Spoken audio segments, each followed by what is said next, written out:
కాంగ్రెస్ ప్రభుత్వం ఏర్పడి 20 నెలలైనా ఇచ్చిన ఏ హామీలను నెరవేర్చలేదని కరీంనగర్ జిల్లా బీఆర్ఎస్ నేతలు మండిపడ్డారు.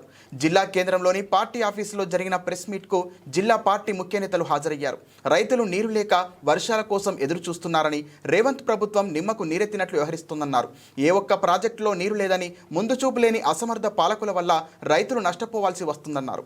జిల్లాలో పారిశుద్ధ్యం పడకేసిందని మాజీ మంత్రి, కరీంనగర్ ఎమ్మెల్యే గంగుల కమలాకర్ కాంగ్రెస్ పాలనపై వ్యాఖ్యలు చేశారు. టీఆర్ఎస్ పార్టీ అంటే తెలంగాణ రాష్ట్ర సాధనే కాదు, తెలంగాణ రాష్ట్రం సంపాదించిన తర్వాత, తెలంగాణ రాష్ట్రం ఏర్పడిన తర్వాత కూడా తెలంగాణ ప్రజల బాగోగు చూడడం, తెలంగాణ ప్రజలకు అన్యాయం ఎదుర్కొందానికి సిద్ధంగా ఒక బీఆర్ఎస్ పార్టీ పోరాటం చేస్తుంది.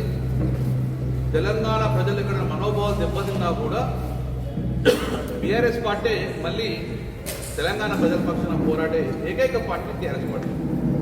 వేరే అధికారంలో ఇచ్చినప్పుడు కానీ, సీఎంఆర్ చెక్ ఇచ్చినప్పుడు కానీ, ఎమ్మెల్యే ఫండ్ ఇచ్చినప్పుడు జానారెడ్డి గారు అసెంబ్లీలో ఒకసారి జానారెడ్డి గారు అడిగారు, మరి మీరు ఎమ్మెల్యే ఫండ్ 5 crores ఇస్తారని అందరికి ఇస్తారా అంటే డెఫినెట్గా అందరికి ఇస్తామని చెప్పి కేసీఆర్ గారు ఉందాగా ప్రతిపక్ష ఎమ్మెల్యే కూడా 5 కోట్ల సీఎం సిడిపి ఇవ్వడం జరిగింది.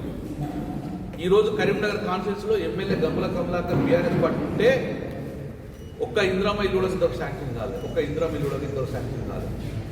నేను సూటిగా ప్రభుత్వాన్ని అడుగుతున్నా, స్థానిక సంస్థలకు మా బీఆర్ఎస్ పార్టీ సిద్ధంగా ఉన్నది. మీరు ఎన్నికలు పెడితే రిజల్ట్ వస్తుంది. గతంలో ఎలా అయితే రిజల్ట్ వచ్చిందో జిల్లాలలో, రాష్ట్రంలో సేమ్ అదే రిపీట్ అవుతుంది అని చెప్పి ప్రగాఢ నమ్మకంతో చెప్పడం జరుగుతుంది. మా క్యాడర్ కూడా అదే ఒపీనియన్లో ఉన్నారు. 20 నెలల్లో ఏమన్నా చేస్తారు కావచ్చు రాష్ట్ర ప్రభుత్వం అంటే, ఏం చేయలేదు కాబట్టి 80% రాష్ట్ర ప్రభుత్వానికి కానీ కేంద్ర ప్రభుత్వానికి కానీ వ్యతిరేకంగా ఓటు పడతాం. దళిత బంధు ఒక 5,000 మందికి శాంక్షన్, దళిత మంది శాంక్షన్ చేసి ఇచ్చే పరిస్థితి లేదు, డబ్బులు ఇచ్చే పరిస్థితి లేదు. కానీ వాళ్ళకు దళిత బంధు శాంక్షన్ అంటే లెటర్లు ఇస్తారు, కానీ వాళ్ళకి గ్రౌండింగ్ ఎత్తలేదు. ఇంకోవైపు ఇందిరా మిల్లు, దళిత బంధు ఇందిరా మిల్లు అంటారు. ఒక వింత పోకడ ఉంది హుజరాబాద్లో. ఇందిరమ్మ ఎవరికైతే దళిత బంధు వచ్చిందో వాళ్ళకి ఇందిరా మిల్లు అంటారు. రైతులందరూ కూడా నారు పోసుకున్నారు, ఎదురు చూస్తున్నారు నాట్లేద్దాం. కరీంనగర్ జిల్లా అంతా కూడా నాట్లు వేసుకొని రైతులు చేసినా కూడా తెలుసు. గతంలో సీఎం రిలీఫ్ ఫండ్ పేర్ల మీద అమ్ముకుంటా ఉన్నారు.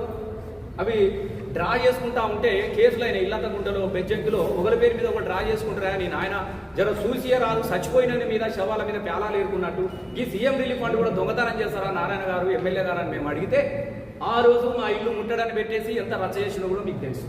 ఇయ్యల్లా ఇప్పుడున్నటువంటి పరిస్థితుల్లో మానకూడదు. ఈ రాష్ట్రంలో నంబర్ 1 ఉంచే దిశగా మరి ప్రయాణం చేసి ఉంచినటువంటి పెద్దలు మాజీ మంత్రివర్యులు అన్న గంగుల కమలాకర్ గారికి, సహచర శాసనసభ్యులు అన్న రసమయ్య గారికి, సహచర మాజీ శాసనసభ్యులు అన్న సతీష్ అన్న గారికి, అదేవిధంగా మరి ఉద్యమ కరీంనగర్ జిల్లా